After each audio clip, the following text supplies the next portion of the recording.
Guys, আপনারা হয়তো বা তখন অনেকেই জেনে গিয়েছেন যে চাবি আলোনসো রিয়াল মাদ্রিদ ছেড়ে চলে গেছে। তার অধ্যায় রিয়াল মাদ্রিদের হয়ে শেষ। তো তার বদলে যিনি কোচের দায়িত্ব নিয়েছেন সেটা বিষয়ে একটু পরে আসি। তার আগে বলি যে তিনি কেন ক্লাব ছাড়লেন। দেখেন, প্লেয়াররা তাকে মানতেছিলই না কোনোভাবে। যেমন আমরা এল ক্লাসিকো ম্যাচের পরে দেখছি যে মানে এমবাপ্পে সব প্লেয়ারদের ডেকে নিয়েছিল, কারণ ওইখানে দাঁড়িয়ে বার্সাকে তারা সমর্থন জানাবে না, বা সেখানে গার্ড অফ অনার তারা বার্সাকে দেবে না। তার কারণেই এমবাপ্পে ডেকে নিয়েছিল। আর এমবাপ্পের রাগ হওয়াটা স্বাভাবিক, কারণ একটা ছেলে স্পেন থেকে আসছে ইনজুরি নিয়ে, আপনি তারে মাত্র 15 মিনিট মাঠে রাখছেন। কেন ভাই তারে 60 মিনিট কি 55 মিনিট কি 50 মিনিটের সময় মাঠে নামাতে যেত না? অবশ্যই যেত, কিন্তু সেটা আপনি করেন নাই।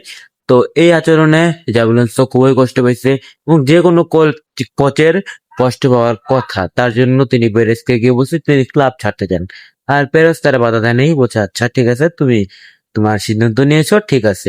তো রিয়াল মাদ্রিদের নতুন কোচ হিসেবে দায়িত্ব নিয়েছে আলভারো। আলভারো কি টাইপের কোচ সেটা এখন পর্যন্ত ওইভাবে তার ট্যাকটিক্স বোঝা যায় না, কারণ তিনি এখন পর্যন্ত কোনো ওইভাবে বড় দলে কোনো দায়িত্ব পালন করে নাই, সমস্যা নেই।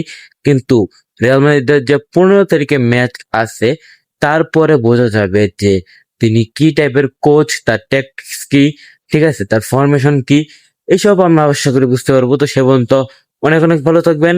আল্লাহ হাফেজ।